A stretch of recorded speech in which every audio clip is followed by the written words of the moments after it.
Olá, pessoal. Hoje eu vou fazer um vídeo aqui falando sobre uma base que é bem bacana, que ela tem diversas funcionalidades aí. Embora o propósito original dela é a gente pode fazer vários usos. Eu quero comentar sobre isso hoje. Falar sobre a OpenAlex. Falar aí o que é, como ela funciona, para que serve, né?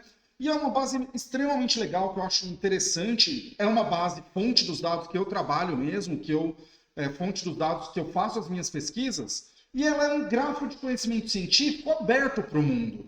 Então é uma base que vai trazer muitos dados e de maneira gratuita e aberta, com licença Creative Commons. A gente vai falar sobre isso aí daqui a pouco. Tá? Então, o que é a OpenAlex? Ela é um catálogo, né? Um catálogo aberto do Sistema Global de Ciência. Obviamente, não inclui todos os artigos científicos, toda a produção científica do mundo, mas hoje está sendo uma das bases com maior cobertura. O que eu quero dizer com cobertura? Que tem uma maior quantidade de trabalhos indexados dentro dela. Então, é um catálogo, tanto que o nome dela vem ali da Biblioteca de Alexandria, que era uma biblioteca gigantesca, daí vem o Alex e o Open de aberto. É um catálogo aberto, gigante, hoje sendo aí uma das maiores bases para essa funcionalidade, e gratuita em partes para usar. A gente vai falar sobre custos daqui a pouco. É interessante porque ela é uma representação computacional da produção científica, da atividade científica que ocorreu no mundo. Não é focada em um país, ela tem, inclusive, hoje é considerada como uma das melhores para a cobertura da produção científica no sul global. Isso é um ponto extremamente positivo e outro fator que me faz utilizar muito ela. Então, para olhar, por exemplo, a ciência brasileira, é uma base bem interessante. É um grafo de conhecimento. A estrutura da OpenAlex é feita com a ideia de relação entre trabalhos. Ok? Já eu explico um pouquinho melhor as entidades e como elas se relacionam. Uma coisa interessante, quem quiser acessar, openalex.org. Tá lá, já dá para fazer, ver a carinha e ver alguns experimentos. Ok? Um ponto importante de se falar da OpenAlex é ela no tempo. O que acontece? Ela é bem recente. Ela foi lançada em 2022. Eu comecei a fazer algumas brincadeiras, coletar alguns dados em 2022. Meu primeiro trabalho publicado com a OpenAlex foi em 2023. E de lá para cá eu venho trabalhando com ela. O que eu vi com isso? Ela muda. É uma coisa que é complicada. Tá? Inicialmente, ela é muito nova, só tem dados desde 2020, a partir de 2022? Não. Ela herdou os dados do Microsoft Academy Graph. Então, tinha uma outra base que já indexava algumas coisas, foi descontinuada, chegou a OpenAlex, dando continuidade no serviço e aprimorando. Tá? Então, a base sofre atualizações constantes. Novos dados todos os dias praticamente. Às vezes muda alguma coisa na estrutura, surgem novos campos, a forma de acesso muda. Por exemplo, antes você tinha uma quantidade limitada e não pagava nada de forma alguma, agora você já tem uma quantidade menos limitada, só que se exceder certo tanto você paga um valor. Campos novos, o campus tópico é relativamente novo, surgiu tem um ano, alguma coisa assim, e vão surgindo, um ano e meio mais ou menos. E vão surgindo outras coisas, vão mudando. Por isso que uma coisa importante, vai usar a OpenAlex profissionalmente para sua pesquisa, confira a documentação dela. A documentação da OpenAlex tem a vantagem de ser muito boa e sempre atualizada. Ok? O que eu consigo olhar na OpenAlex?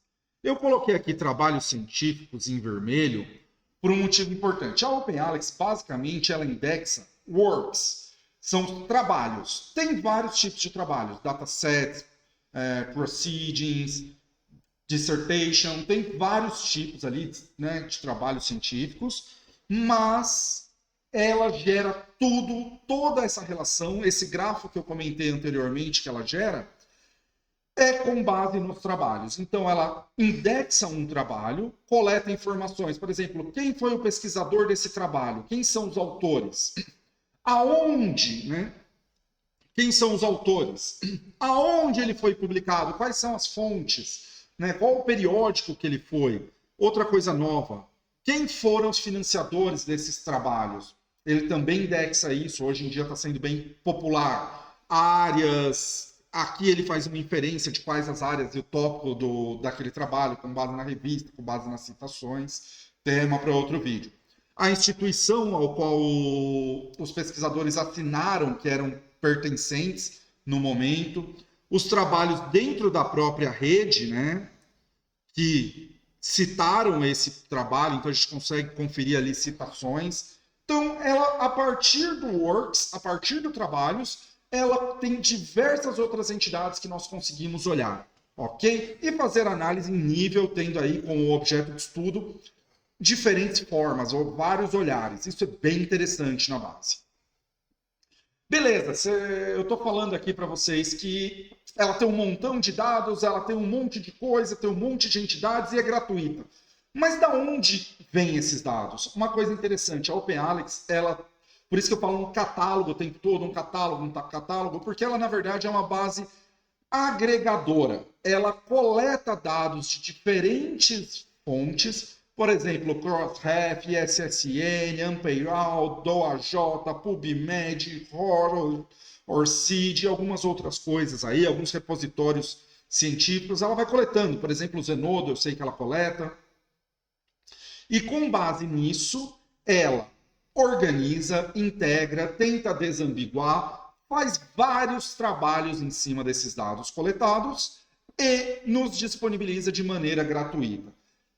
Na documentação conta que tem alguns financiadores, embora a OpenAlex pertença a uma instituição sem fins lucrativos, a Our Research, tem alguns financiadores ali, alguns pode-se assinar. Por exemplo, eu sei que o governo da França parou de assinar o Web of Science, Scopus, e investe um dinheiro na OpenAlex, porque é aberta e todo mundo pode usar. Tá? Então, os dados vêm de diversas fontes, a OpenAlex faz esse trabalho de agregar, faz um tratamento, tenta limpar, relaciona esses dados e entrega para a gente relativamente gratuito. Vamos falar sobre preços daqui a pouco. Antes, vamos falar das formas como podemos acessar a OpenAlex. Tem uma interface web bem bacana, bem bonita, funciona legal. Também uma coisa, para mim, nova.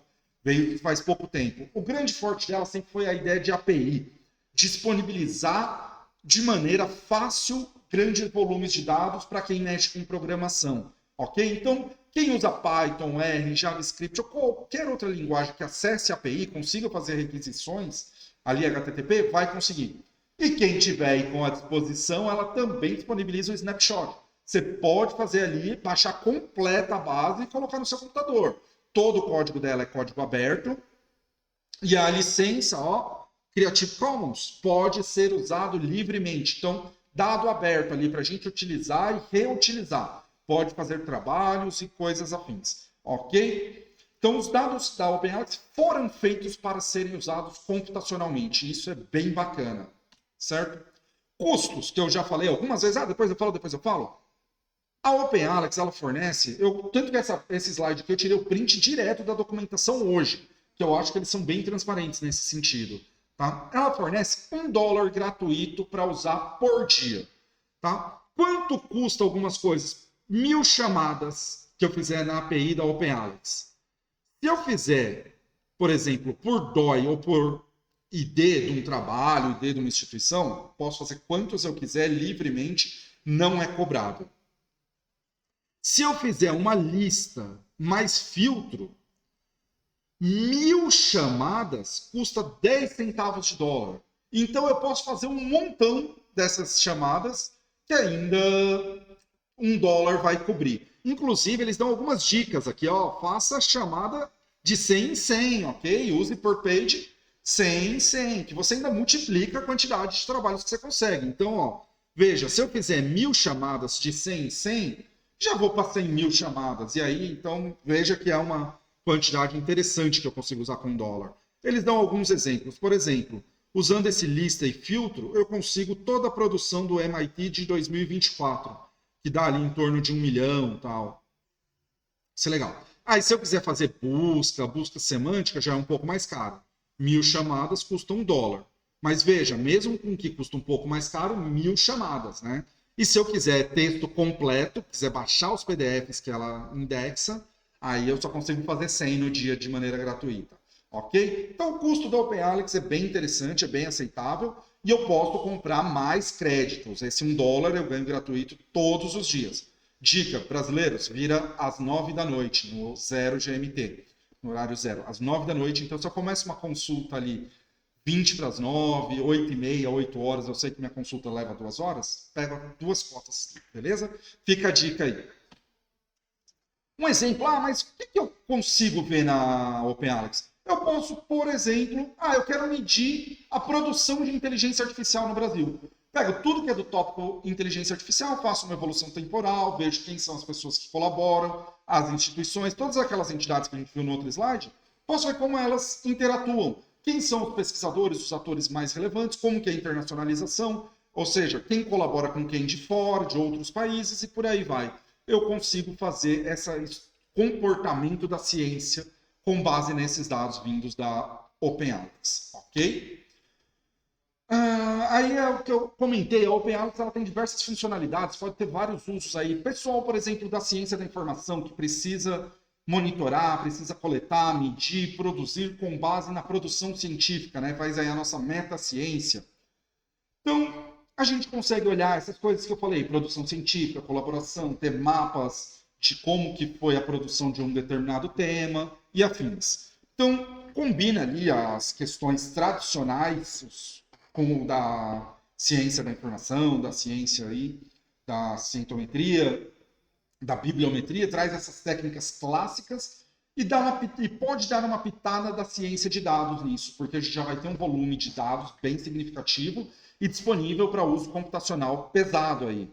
Que aí vem uma parte legal. Na ciência de dados ela é bem interessante.